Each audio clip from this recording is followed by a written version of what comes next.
Assalamualaikum warahmatullahi wabarakatuh. Perkenalkan, nama saya Wulansari dari Program Studi Manajemen Universitas Buana Perjuangan Karawang. Di sini saya akan menjelaskan tentang laporan kerja praktek saya yang dilaksanakan selama 3 bulan di kantor Badan Narkotika Nasional Kabupaten Karawang dengan judul Hubungan Motivasi Kerja dengan Kinerja Pegawai pada Badan Narkotika Nasional Kabupaten Karawang, yang dibimbing langsung oleh dosen pembimbing yaitu Ibu Flora Patricia Angela SEMM dan Bapak Freddy Pranajaya SEMAP selaku pembimbing lapangan di kantor Badan Narkotika Nasional Kabupaten Karawang. Adapun sub pembahasan yang akan dibahas yaitu yang pertama adalah latar belakang, yang kedua gambaran umum perusahaan, yang ketiga ada tinjauan pustaka, yang keempat tujuan dan metode, yang kelima ada pelaksanaan KP, yang keenam ada permasalahan dan solusi, yang ketujuh ada kesimpulan dan saran, yang kedelapan ada lampiran. Jadi yang pertama di sini ada latar belakang. Saya sebagai penulis mendapatkan kesempatan untuk melaksanakan kerja praktek di kantor Badan Narkotika Nasional Kabupaten Karawang yang bergerak di bidang instansi pemerintah yang didirikan pada tanggal 1 Januari tahun 2012, dan saya ditempatkan di bagian subag umum. Dan alasan saya memilih kantor BNK Karawang itu yang pertama, saya ingin mempelajari lebih dalam lagi tentang MSDM, manajemen sumber daya manusia, di ruang lingkupnya memang di instansi pemerintah. Adapun ilmu dan manfaat yang bisa saya dapatkan, yang pertama saya mendapatkan ilmu yaitu saya lebih bisa menghargai waktu, karena di kantor BNK Karawang ini memang semua pegawainya sangat disiplin atas waktu. Yang kedua, saya jadi lebih memiliki hal-hal positif karena semua kegiatan yang ada di kantor BNK Karawang ini dikerjakan bukan hanya satu divisi tetapi beberapa divisi, dan mereka sangat kompak sehingga semua kegiatan berjalan dengan baik dan sukses. Yang kedua, di sini ada gambaran umum perusahaan, ada profil perusahaan. Nama instansi Badan Narkotika Nasional Kabupaten Karawang, tanggal berdirinya tanggal 1 Januari tahun 2012, alamatnya Jalan Husni Hamid nomor 2, Kelurahan Nagasari, Karawang Barat 41314. Jenis perusahaannya itu instansi pemerintahan, dan jumlah pegawai yang ada di kantor Badan Narkotika Nasional Kabupaten Karawang itu sebanyak 30 orang. Dan emailnya itu ada bnkkarawang@yahoo.co.id. Selanjutnya di sini ada sejarah.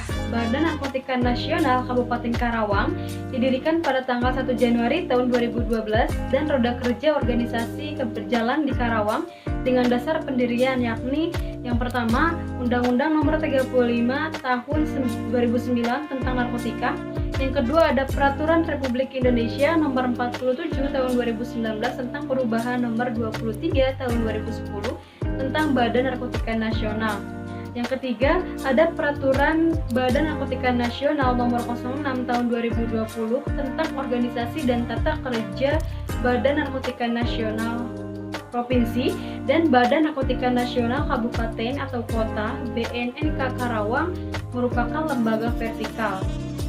Lalu selanjutnya ada pelaksanaan dan peningkatan kapasitas program pencegahan, pemberantasan penyalahgunaan dan peredaran gelap narkotika. Selanjutnya ada P4GN wilayah Kabupaten Karawang. Selanjutnya ada BNNK Karawang melaksanakan visi dan misi tahun 2045 yaitu Indonesia bersih dari penyalahgunaan narkotika. Selanjutnya ada melaksanakan program Impres nomor 02 tahun 2020 tentang implementasi P4GN di semua lini. Lalu selanjutnya di sini ada tinjauan pustaka. Saya menjelaskan dari beberapa para ahli, salah satunya adalah tentang manajemen.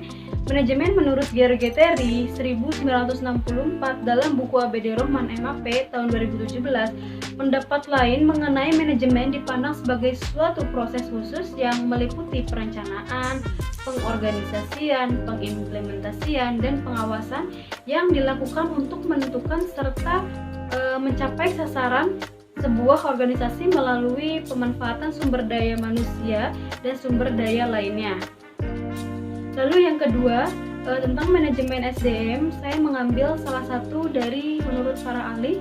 Menurut Tehani Handoko tahun 1954 halaman 4 dalam buku Manajemen Sumber Daya Manusia dalam Organisasi Publik, manajemen sumber daya manusia adalah penarikan seleksi, pengembangan pemeliharaan, dan penggunaan sumber daya manusia untuk mencapai tujuan organisasi dengan efektif. Selanjutnya di sini ada tujuan MSDM. Yang pertama itu menurut Scholar et al. Irianto 2001 dalam buku Manajemen Sumber Daya Manusia, setidaknya MSDM memiliki 3 tujuan. Yang pertama, memperbaiki tingkat produktivitas. Yang kedua, memperbaiki kualitas kehidupan kerja. Yang ketiga, meyakinkan organisasi telah memenuhi aspek-aspek legal. Lalu selanjutnya di sini ada fungsi manajemen SDM.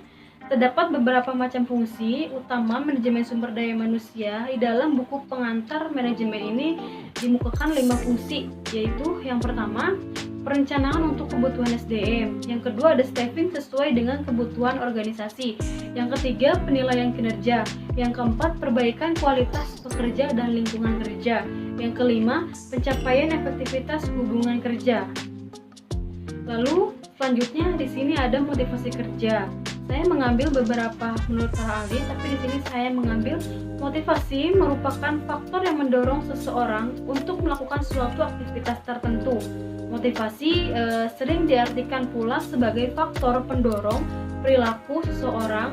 Oleh karena itu, pemimpin dengan gaya kepemimpinan tertentu berperan dalam membina motivasi kerja pegawai untuk lebih giat dalam mencapai tujuan instansinya atau tujuan perusahaannya. Di sini ada kinerja. Menurut Wibowo dalam buku Manajemen dan Evaluasi Kinerja Karyawan menyebutkan kinerja itu berasal dari kata performance yang berarti hasil pekerjaan atau prestasi kerja.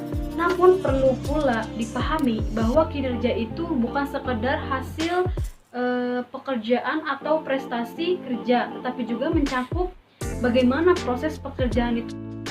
Di sini juga ada faktor yang mempengaruhi kinerja. Menurut Shimamura tahun 1995 halaman 500 yang dikutip oleh A.A. Anwar Prabu Mangkunegara tahun 2006 halaman 14, kinerja performance yang dipengaruhi oleh 3 faktor, yaitu yang pertama faktor individual yang terdiri dari kemampuan dan keahlian, terus ada latar belakang, ada demografinya juga. Nah, yang kedua di sini ada faktor psikologi yang terdiri dari persepsi, attitude, pembelajaran, motivasi. Nah, yang ketiga di sini ada faktor organisasi yang terdiri dari sumber daya, kepemimpinan, penghargaan, struktur, dan job desk-nya. Lalu selanjutnya di sini ada aspek kinerja. Malayu SPH Sibuan tahun 2006 halaman 95 mengemukakan bahwa aspek-aspek yang dinilai kinerja mencakup sebagai berikut. Yang pertama ada kesetiaan, yang kedua ada prestasi kerja, yang ketiga ada kejujuran, yang keempat ada kedisiplinan, yang kelima kreativitas, yang keenam kerjasama, yang ketujuh ada kepemimpinan, yang kedelapan kepribadian, yang kesembilan prakarsa, yang kesepuluh kecakapan, yang ke-11 tanggung jawab.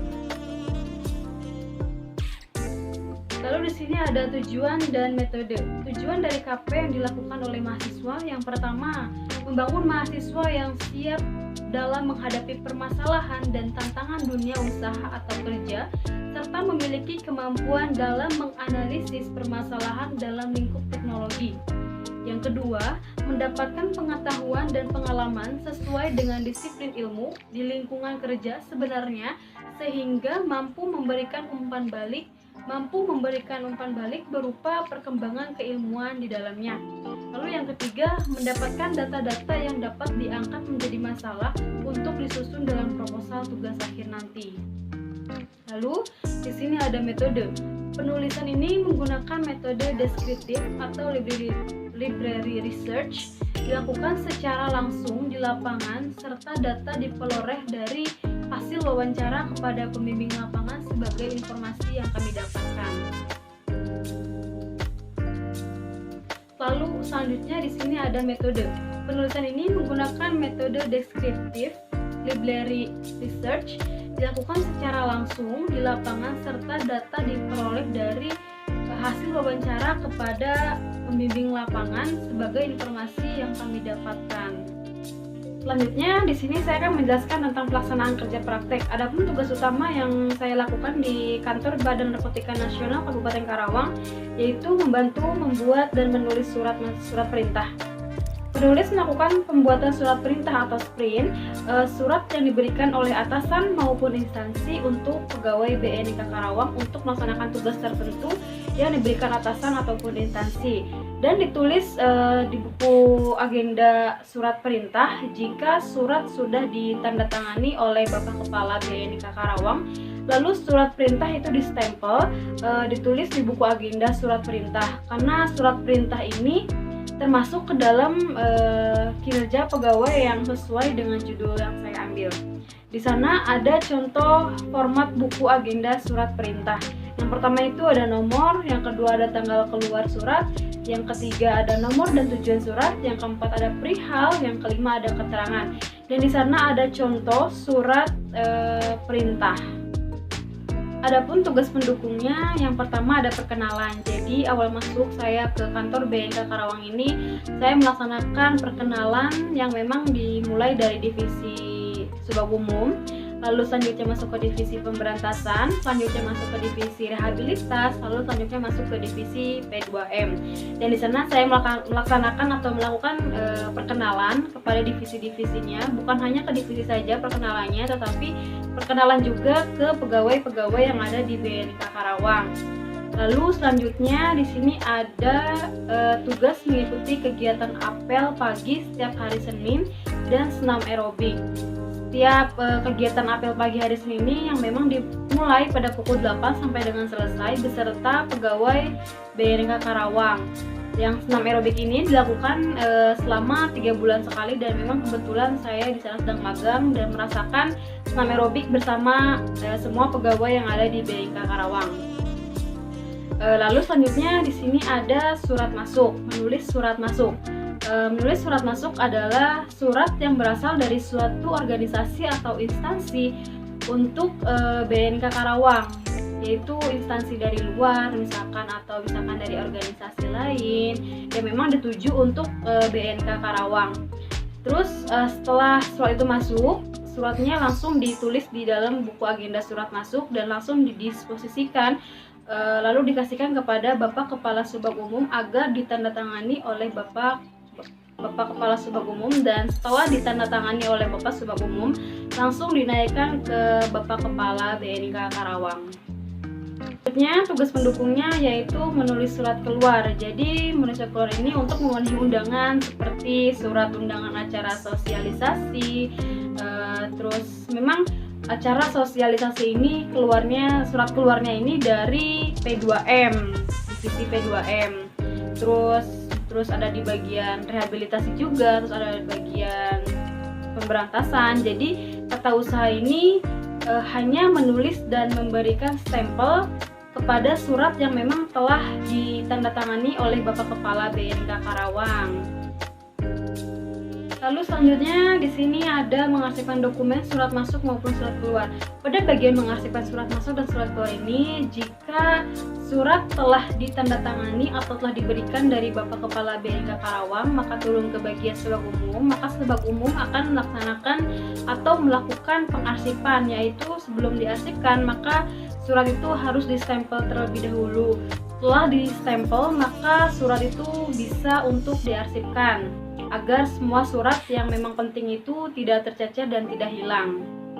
Lalu selanjutnya di sini ada menginput data ke salah satu aplikasi yang memang dipakai oleh kantor BNK Karawang, yaitu salah satunya aplikasi Sakti, yaitu sistem aplikasi keuangan tingkat instansi, yaitu sistem untuk menginput data-data anggaran kantor BNK Karawang. Lalu selanjutnya di sini ada menggandakan dan scan dokumen-dokumen BNK Karawang. Menggandakan dan scan ini dilakukan setiap surat masuk ataupun surat keluar ataupun dokumen-dokumen yang memang penting yang asli harus digandakan untuk dijadikan arsip. Lalu di sini ada permasalahan dan solusi. Permasalahan yang saya ambil di kantor BNK Karawang yang saya alami, yang pertama memang kurangnya MSDM atau tenaga kerja di kantor BNK Karawang. Lalu yang kedua, memberikan pekerjaan pada saat akan mendekati jam pulang.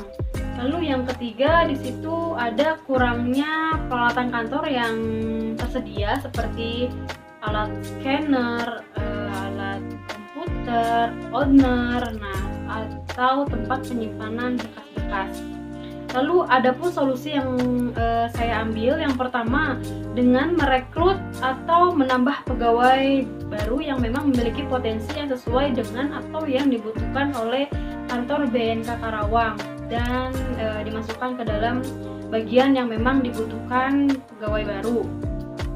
Lalu selanjutnya, solusi yang kedua yaitu sebisa mungkin untuk bisa memberikan pekerjaan itu di waktu 1 jam sebelum jam pulang, karena memang kalau misalkan melaksanakan kerjaan di jam mendekati pulang itu tidak maksimal. Dan selanjutnya di sini yang ketiga solusinya yaitu memperhatikan kebutuhan fisik kantor seperti kayak membeli scanner di setiap meja pegawai, terus komputernya juga, terus pembelian owner sehingga ketika akan menghasilkan dokumen udah tersimpan dengan tertata dan rapi sehingga semua dokumen-dokumennya tidak akan hilang dan tercecer. Lalu selanjutnya ada kesimpulan dan saran kesimpulannya yaitu penulis bisa mendapatkan banyak ilmu, pengalaman, dan manfaat dari kantor BNK Karawang.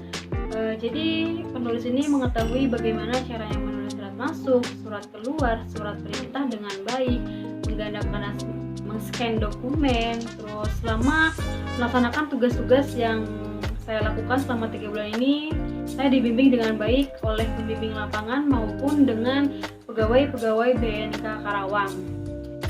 Ada pula saran yang diberikan untuk kantor BNK Karawang. Yang pertama, penulis sangat-sangat berharap jika kantor BNK Karawang ini bisa memperbaiki sarana maupun prasarananya sehingga semua kegiatan tidak terhambat dan semua kegiatan atau pekerjaan bisa berjalan dengan baik dan efektif maupun efisien.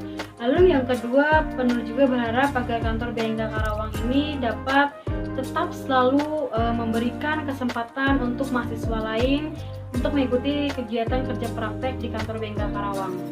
Selanjutnya di sini ada lampiran, yaitu lampiran semua kegiatan yang saya lakukan di kantor BNK Karawang.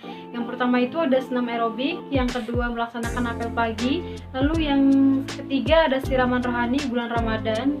Lalu selanjutnya ada kegiatan kerja praktek yang saya lakukan itu adalah sedang menulis surat perintah.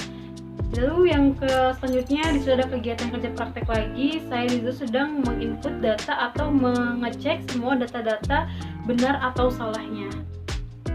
Cukup sekian presentasi dari saya, selebihnya mohon maaf dan mohon dimaklumi jika memang ada salah-salah kata. Wassalamualaikum warahmatullahi wabarakatuh.